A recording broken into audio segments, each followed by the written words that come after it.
शरद पवार यांचा राष्ट्रवादी काँग्रेस पक्ष हा मूळ काँग्रेसमध्ये विलीन करण्याच्या चर्चेने सध्या जोर धरलाय। या पार्श्वभूमीवर काँग्रेस हायकमांडने महाराष्ट्र प्रदेशाध्यक्ष हर्षवर्धन सपकाळ यांना दिल्लीत बोलावून घेतलंय। त्यानंतर माजी प्रदेशाध्यक्ष नाना पटोले देखील दिल्लीत दाखल झालेत। याबाबत नाना पटोले यांनी प्रतिक्रिया दिली आहे। भाजपला रोखण्यासाठी देशपातळीवर सेक्युलर आघाडी उभी करण्यासाठी पवार साहेब, तृणमूल काँग्रेस हे सगळे काँग्रेसमध्ये विलीनीकरण करायचंय या मानसिकतेत आहे। राहुल गांधी, मल्लिकार्जुन खरगे, सोनिया गांधी या सगळ्यांकडून या संदर्भात विचारमंथन सुरू आहे। सेक्युलर मतांना एकत्रित करणे, सेक्युलर विचार संपवणाऱ्या मोदी सरकारला सत्तेतून बाहेर काढणे हा एकमेव अजेंडा असल्याचं देखील यावेळी नाना पटोले यांनी म्हटलंय। मान्सूनचा प्रवास वेगाने सुरू असून त्याने कर्नाटक, तेलंगणा, आंध्र प्रदेश आणि पश्चिम बंगालला व्यापून गुरुवारी बिहारमध्ये प्रवेश केलाय। मात्र मुंबईकरांना मान्सूनसाठी अजून काही दिवस वाट पाहावी लागणार आहे। मुंबईत मान्सून दाखल होण्याची सरासरी तारीख 11 जून असली तरी यंदा अद्याप पावसाची चिन्ह दिसत नाहीये। हवामान विभागाच्या अंदाजानुसार 14 ते 15 जून पर्यंत मुंबईत पावसासाठी अनुकूल वातावरण तयार होईल आणि 18 जून पासून राज्यात पावसाचा जोर वाढण्याची शक्यता आहे। तोपर्यंत उत्तर कोकण आणि उत्तर मध्य महाराष्ट्रात नागरिकांना उष्ण व दमट हवामानाचा सामना करावा लागेल। यामुळे काही दिवस राज्यात नागरिकांना उकाड्याचा सामना करावा लागण्याची शक्यता आहे। पैशन को प्रोफेशन बनाना है, सी मेडियो देता है आपके सपनों को उड़ान। सिर्फ डिग्री नहीं, करियर बनाओ सी मेडियो के साथ।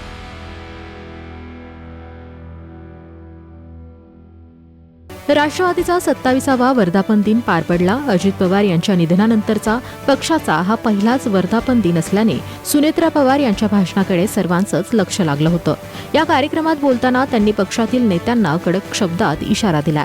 आतापर्यंत जे काही घडलं ते समजून घेतलं। यापुढे कोणाचाही अनावश्यक हस्तक्षेप होत असेल तर त्याचा विचार केला जाईल। प्रत्येक कार्यकर्त्याची निष्ठा, काम आणि समर्पण माझ्या लक्षात आहे। योग्य वेळी त्याला न्याय आणि संधी मिळणार याची खात्री देते, असं आश्वासनही यावेळी सुनेत्रा पवार यांनी दिलं। तर राष्ट्रवादीच्या राष्ट्रीय अध्यक्षा सुनेत्रा पवार यांनी पक्षाच्या भविष्यातील वाटचालीची देखील दिशा स्पष्ट केली आहे। पक्षहिताला सर्वोच्च प्राधान्य देत अजितदादा ज्याप्रमाणे कठोर निर्णय घ्यायचे त्याचप्रमाणे निर्णय घेतले जातील। ते माझ्या स्वभावाला जड जाईल, पण दादांच्या पावलावर पाऊल ठेवण्यासाठी प्रयत्न केला जाईल, असंही सुनेत्रा पवार यांनी स्पष्ट केलंय। पोहण्याचा सराव करण्यासाठी जलतरण तलावात गेलेल्या 13 वर्षीय मुलाचा पाण्यात बुडून दुर्दैवी मृत्यू झाल्याची घटना कोरेगाव मूळ येथील स्वामी समर्थ स्विमिंग टँक इथे बुधवारी दुपारी घडली आहे। यशचे वडील महेश गायकवाड यांनी त्याला पोहण्याच्या सरावासाठी आणलं होतं। दुपारी 3च्या सुमारास यश इतर मुलांसोबत पोहत असताना अचानक बेपत्ता झाला। सुरुवातीला तो चेंजिंग रूममध्ये गेला असावा असं सांगण्यात आलं, मात्र परिसरात न सापडल्याने संशय अधिक बळावला। अखेर पाण्याच्या तळाशी शोध घेतला असता तो बेशुद्ध अवस्थेत आढळला। त्याला तातडीने उरळी कांचन येथील रुग्णालयात नेण्यात आलं, परंतु डॉक्टरांनी त्याला मृत घोषित केला। या घटनेमुळे परिसरात हळहळ व्यक्त केली जात असून तलावातील सुरक्षेबाबत तीव्र संताप व्यक्त केला जातोय। या प्रकरणी उरळी कांचन पोलिसांनी स्विमिंग पूलचे मालक, त्यांचे वडील आणि कोच यांच्या विरुद्ध गुन्हा दाखल केलाय। पैशन को प्रोफेशन बनाना है, सी मेडियो देता है आपके सपनों को उड़ान। सिर्फ डिग्री नहीं, करियर बनाओ सी मेडियो के साथ।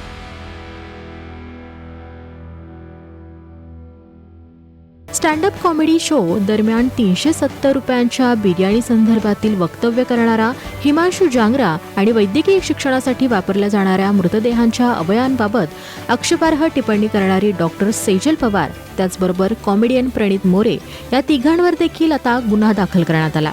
महाराष्ट्र सायबर पोलिसांनी या प्रकरणी स्टँडअप कॉमेडियन प्रणित मोरे, हिमांशू जांगरा आणि डॉक्टर सेजल पवार यांच्यावर गुन्हा दाखल केला।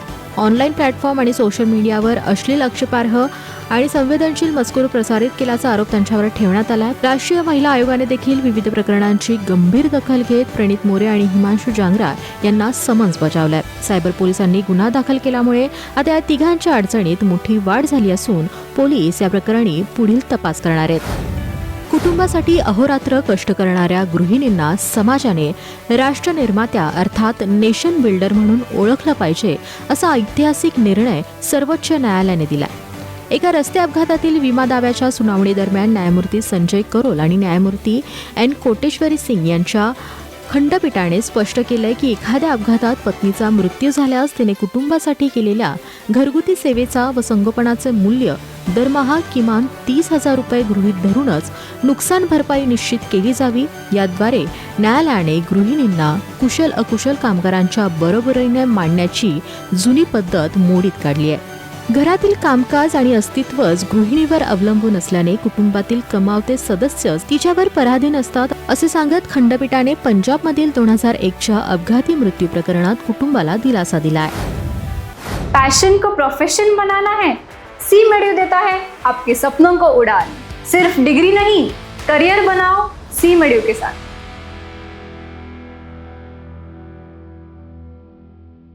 पश्चिम आशियातील युद्धामुळे जागतिक बाजारपेठात कच्च्या तेलाचा पुरवठा विस्कळीत झाला असून आंतरराष्ट्रीय स्तरावर इंधन महागलंय.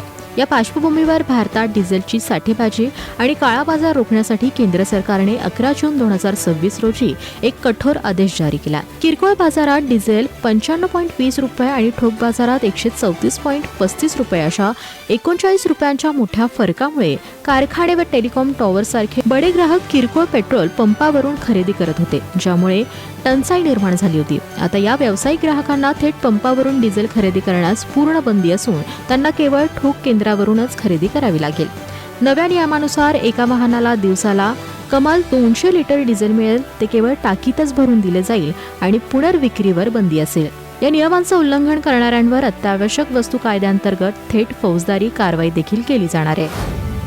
अमेरिका आणि इराणमधील वाढत्या तणावाच्या पार्श्वभूमीवर अमेरिकेचे राष्ट्राध्यक्ष डोनाल्ड ट्रम्प यांनी इराणवरील संभाव्य हवाई आणि क्षेपणास्त्र हल्ले मागे घेत असल्याची मोठी घोषणा ट्रुथ सोशल मीडियावरून केली आहे. दोन्ही देशांमध्ये एक ऐतिहासिक करार अंतिम टप्प्यात असून या आठवड्याअखेरीच युरोपमध्ये त्यावर स्वाक्षरी होण्याची शक्यता आहे. या कार्यक्रमाला अमेरिकेचे उपराष्ट्राध्यक्ष JD व्हान्स उपस्थित राहतील. ट्रम्प यांनी स्पष्ट केलंय की या करारामुळे इराणला कधीही अणुबॉम्ब बनवता येणार नाहीये आणि आंतरराष्ट्रीय व्यापारासाठी अत्यंत महत्त्वाची मानली जाणारी होर्मुझची सामुद्रधुनी पुन्हा सुरक्षित व पूर्णपणे खुली केली जाईल. या करारामुळे जागतिक बाजारपेठात कच्च्या तेलाच्या किमती कमी होऊन अर्थव्यवस्थेला दिलासा मिळण्याचा अंदाज असून इस्रायलचे पंतप्रधान बेंजामिन नेत्यानाहू यांनीही ट्रम्प यांच्या या भूमिकेचं स्वागत केलंय. पैशन को प्रोफेशन बनाना है, सी मेड्यू देता है आपके सपनों को उड़ान. सिर्फ डिग्री नहीं, करियर बनाओ सी मेड्यू के साथ.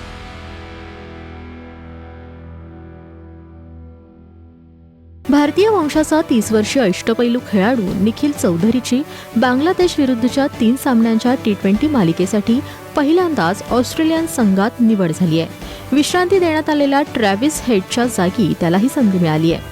पंजाबकडून देशांतर्गत क्रिकेट खेळलेला निखिल 2020 मध्ये काकांना भेटण्यासाठी ऑस्ट्रेलियाला गेला होता. मात्र कोविडच्या लॉकडाऊनमुळे तेथे तो अडकला. पुढे त्याने तिथेच राहून ग्रेड क्रिकेट आणि होबार्ट हरिकेन्सकडून खेळताना बिग बॅश लीगचे विजेतेपद मिळवून देण्यात महत्त्वाची भूमिका बजावली.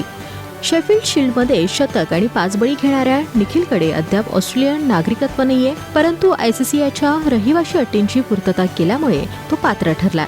17 जूनपासून सुरू होणाऱ्या या मालिकेत तो आंतरराष्ट्रीय पदार्पण करणार आहे.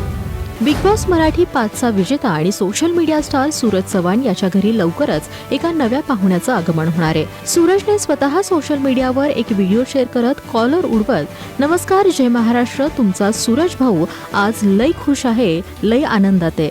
टॉपचा किंग तुमचा बाबा होणार आहे, म्हणजे तुमचा सूरज चव्हाण देणार धप्पा, टॉपचा किंग होणार पप्पा. अशा हटक्या अंदाजात त्याने ही आनंदाची बातमी चाहत्यांसोबत शेअर केली आहे. तसेच या व्हिडिओवर त्याने मी बाबा होणार असं कॅप्शन दिलंय. दरम्यान त्याची बिग बॉस मधील सहस्पर्धक आणि अभिनेत्री जान्हवी किल्लेकर हिने सूरजची पत्नी संजनाच्या पारंपरिक चोरोटी कार्यक्रमाचा व्हिडिओ शेअर करत या जोडप्याला शुभेच्छा दिल्या होत्या.